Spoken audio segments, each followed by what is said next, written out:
Assalamualaikum warahmatullahi wabarakatuh. Kali ini penulis mau bahas fuel dilution.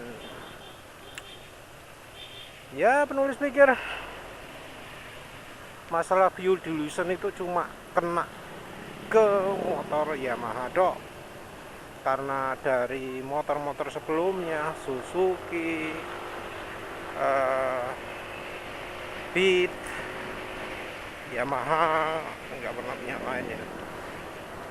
Ya, dua Suzuki dan satu Honda Beat. Itu penulis pikir ya, yang namanya fuel dilution, eh, bensin bisa nyampur ke oli, itu cuma terjadi di Yamaha tok, karena ya penulis ngalaminya di NMAX sini. Tapi ya nyatanya sekarang ada bro yang barusan ngasih tahu lewat email bahwa 3 motor Hondanya itu kena fuel dilution semua. Terus akhir-akhir ini sering kita dengar, penulis ya, bukan sering kita ya, tapi sering penulis dengar, sering baca di grup PCX 160 orang anjurkan pakai Pertalite aja, jangan pakai Pertamax. Alasannya adalah karena fuel dilution. Motor kompresi 12 disuruh pakai Pertalite hanya demi untuk mengurangi fuel dilution. Sampai seperti itu. Dan penulis kalau untuk Yamaha ini nyangkanya adalah karena Yamaha ini pakai piston forget. Karena pakai piston forget, maka toleransi mesin kan harus besar, nggak bisa rapat kayak Honda. Oleh karena itu fuel dilution jadi masalah yang normal.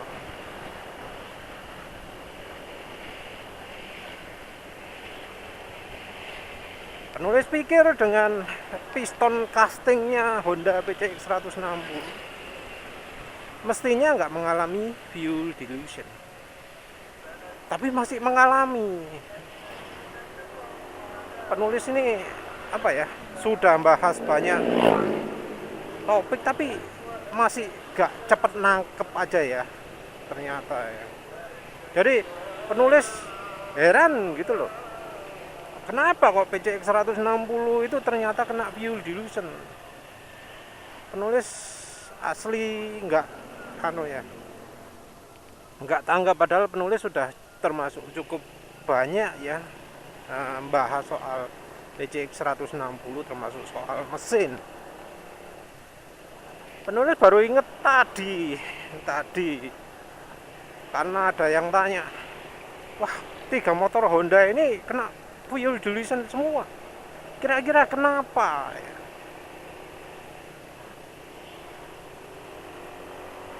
Terus penulis nyebut itu kemungkinan karena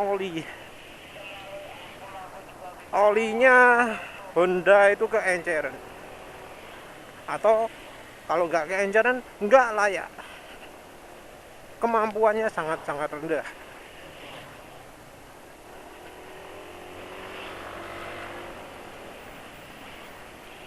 Terus penulis tunjukkan kasus piston baretnya di PCX 160.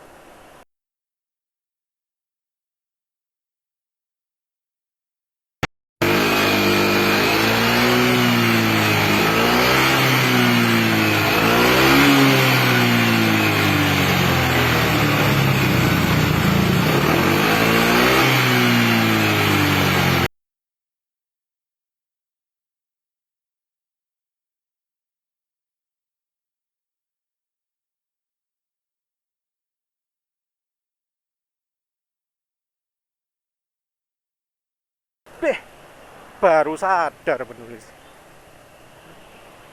Wah, penulis ini kok bego banget gitu loh, gak mikiri kalau fuel dilution yang selama ini penulis herankan itu ya bisa jadi sama apa jenenge, sama sumbernya dengan yang piston baret yang dialami oleh user yang sudah bongkar mesin. Asli penulis nggak kepikiran. Jadi piston baret itu bukan piston baret. Ya pokoknya penyakit Honda itu jadi kenapa gitu loh, kok jadi mirip NMAX. Bumper oli. Iya. PCX 160 bumper oli sekarang. Jadi apa? Fans berat Honda udah nggak bisa menghina fans berat Yamaha karena wis senasib sepengenanggungnya.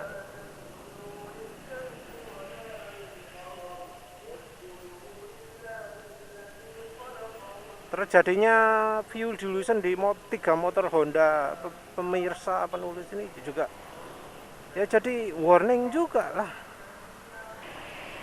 Ya intinya sekarang mau yang Yamaha mau yang Honda itu sudah kena fuel dilution. Kalau soal motor penulis di rumah nggak kena ya embuh lah, pokoknya penulis itu walau dulu belum mania minyak goreng, penulis sudah memperhatikan kemampuan olinya. Jadi suara mesin kasar ya ganti oli, nggak dibiarin terus, nggak nunggu sampai wah ini bisa sampai 2000 km sesuai buku petunjuk yang dibuat oleh insinyur Jepang. Enggak lah. Ya penulis jadi ingat barusan ada bro yang ngomong ya, kalau namanya pabrik oli itu pasti punya R&D dan tim tenaga ahli. Mestinya sudah dipikirkan matang-matang pakai bahan apa gitu ya. Tujuannya sih mau menertawakan minyak goreng. Tapi ya kalau nggak melihat realita gitu ya perlu ditegur lah ya. Negurnya gimana? Itu masalahnya si bronya ini komentarnya itu di sebuah video yang lagi bahas piston baretnya di PCX 160.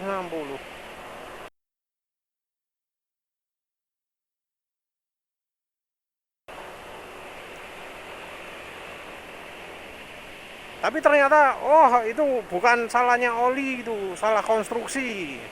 Ya asli penulis nggak kepikiran itu piston di PCX 160 baret gara-gara salah konstruksi. Kira-kira salah apanya?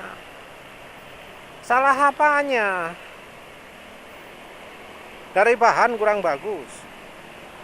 Lala yang apa memang bahannya PCX 160 lebih jelek daripada Vario? Kalau lebih jelek ya entah ya. Tapi kalau sama saja kan mestinya di Vario pun terjadi. Tapi ini kita dengarnya di PCX 160.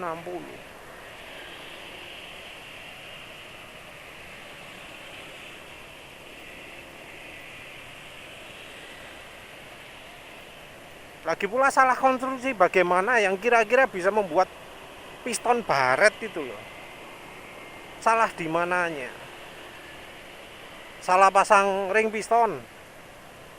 Ya enggak juga ya. Kalau desainnya Honda itu sudah bener ya, pelumasan silinder itu udah bener, berarti yang salah apa? Ya olinya. Si bronya ini nggak percaya bahwa masalah PCX 160 gara-gara oli. Ya wes penulis ganti strategi. Penulis jelaskan soal soal itu loh, rekomendasi pabrikan ganti oli tiap 6.000 km. Nah, mengapa kok olinya nggak sanggup gitu loh? Kalau olinya bagus mestinya kan bisa sesuai dengan rekomendasi pabrikan. PCX 160 direkomendasikan ganti oli setiap 6.000 km. Itu di buku petunjuk. Penulis yakin itu kalau dilakukan di Jepang ya, olinya sama Idemitsu, pasti oke itu. Idemitsu E1 ya, E1. Namanya sih mereknya Honda Pro, tapi yang buat itu Idemitsu. Mereknya beda. Yang kalau sini AHM Oil MPX2, di sana Honda Ultra E1 kalau nggak salah. Yang buat sama-sama Idemitsu. Tapi penulis yakin kalau dilakukan di Jepang itu sanggup olinya nyampe 6.000. Tapi kalau karena Indonesia situasinya beda, ya entah bahannya juga downgrade. Yang jelas faktanya oli Idemitsu di Indonesia yang MPX2 itu nggak sanggup dipakai di bahkan 1000 km sekalipun. 2000 km itu maksa.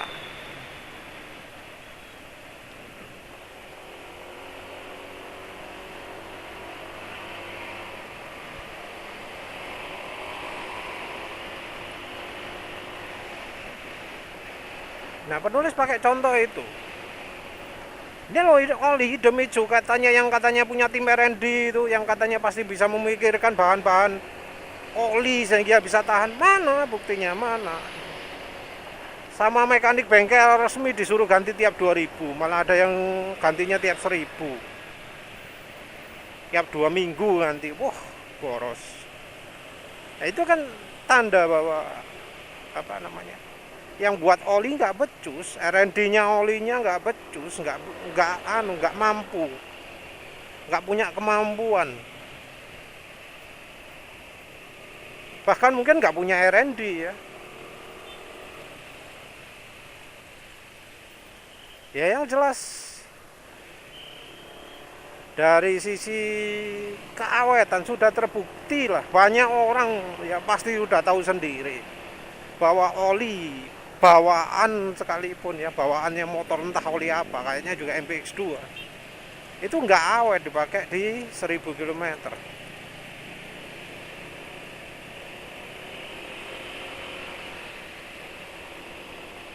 Kalau pabriknya oke, mestinya bisa.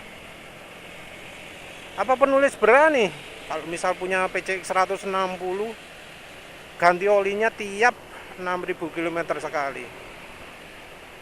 Berani,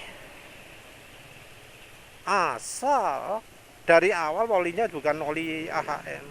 Kayak penulis ini, kalau misal awal-awal ya penulis nggak pakai olinya ya malu, mungkin sekarang ini tiap ganti oli mungkin ganti olinya itu nggak kayak sekarang tiap 1000, tiap 1200, tiap 400 bahkan. Tapi penulis pasti ganti olinya mungkin tiap 3000, 5000, 6000. Tapi karena sudah kadung dirusak sama Yamalup awal-awal, ya wis. Di PCX 160 ya bisa aja penulis ganti 6000. Lihat kondisi mesin.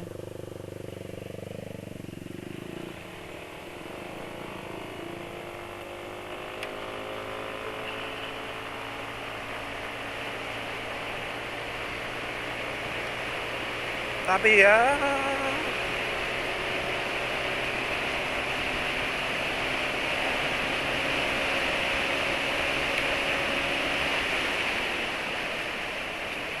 mungkin nggak tahu lagi ya, penulis soalnya nggak ngerasakan gimana kalau mesinnya oke sih ya.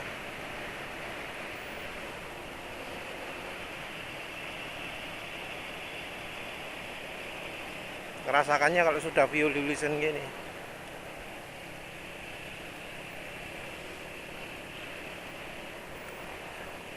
Jadi ya harusnya penulis dari awal itu waktu bahas PCX 160 sudah curiga bahwa ya di PCX 160 ini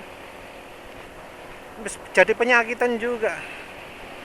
Penulis nggak nyalahkan bahan olinya ya, tapi nyalahkan Nggak nyalahkan pabrik Hondanya ya, nggak menyalahkan bahan mesin-mesinnya. Penulis nyalahkan pabrik olinya. Karena penulis yakin yang mesinnya sa elek-elek sa apa jenenge? Sa ringkih-ringkih itu kalau olinya bagus bisa awet.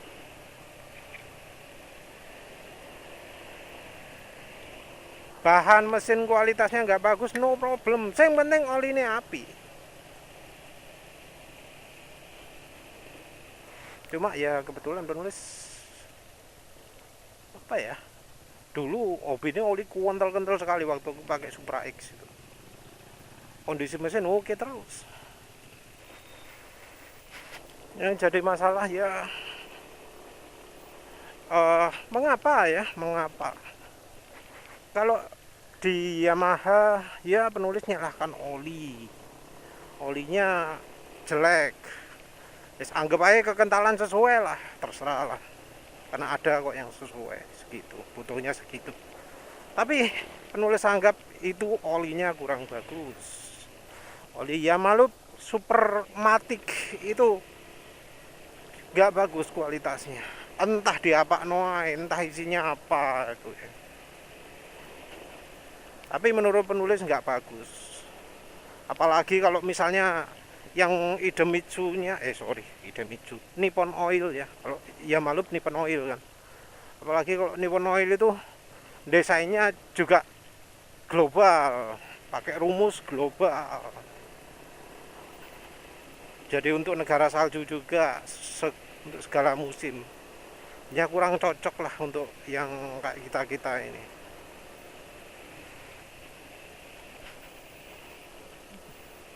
Oli motul pun ya menurut penulis kurang bagus karena buktinya ada blogger dari Pertamax 7 Irfan. Itu mesinnya jebol kan, sampai bumper oli, sampai apa ngebul. Padahal sudah pakai motul. Ya motul itu ya sebenarnya kurang bagus sih.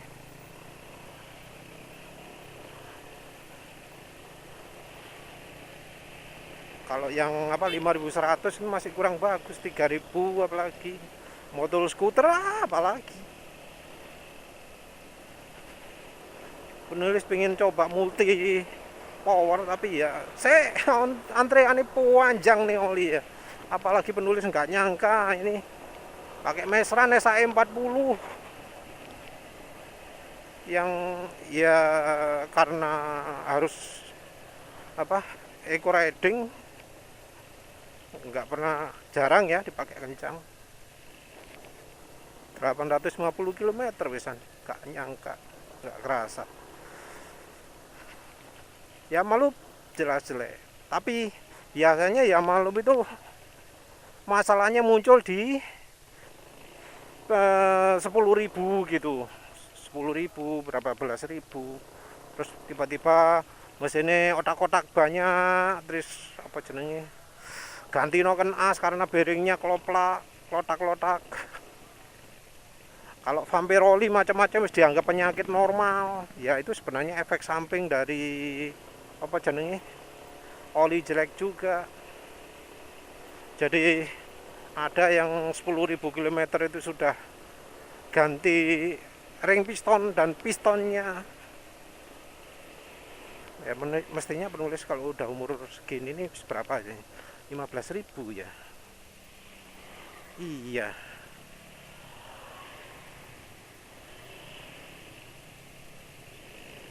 $15.000, hampir 15.000. Mestinya sudah boleh ya. Ganti ring piston, ganti piston sekalian bore up.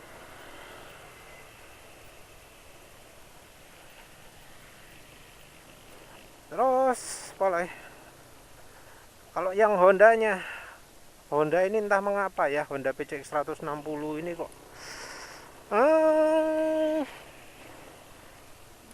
sangat-sangat menuntut kemampuan kerja oli. Ya mungkin karena kapasitas mesin lebih besar, tenaga lebih besar, torsinya lebih besar. hentakannya lebih besar. Jadi nggak kayak yang dulu tenaga keluar waktu atas-atas, sekarang tenaga keluar waktu bawah-bawah. Jadi kayak Nmax Old ini. Akibatnya apa? Iya, waktu RPM rendah, kerja oli jadi berat banget. Dan oli yang sudah nggak layak dipakai di Honda Beat pun ya jadi makin nggak layak dipakai di PCX 160. Makanya ada yang sampai kena cerita knalpot ngebul di 900 km. Ada yang pistonnya sudah baret lah, mestinya itu umurnya belum 10 ribuan ya. Ya sama saja lah sekarang, terbukti bahwa ya mau Honda mau Yamaha dua-duanya olinya jelek wes. FBH FBY ya harus tahu sendirilah, oli sampean ini nggak layak pakai. Saatnya lah move on ya. Scarpe lah merek apa. Kalau penulis sih sementara ini Mesrane SAE 40 ya. Kalau mau ngejar performa dan licinnya, campur 50% minyak goreng bimoli. Untuk lain-lain embuh lah 10W40. Maaf nggak bisa eksplorasi, tapi nanti ada 2 oli 10W40 yang harus penulis coba ya. NS molybdenum dan penulis sudah beli Petronas Sprinta. Ya wes gitu dulu lah.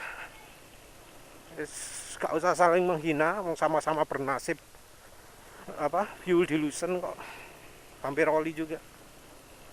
Terima kasih sudah menonton. Assalamualaikum warahmatullahi wabarakatuh.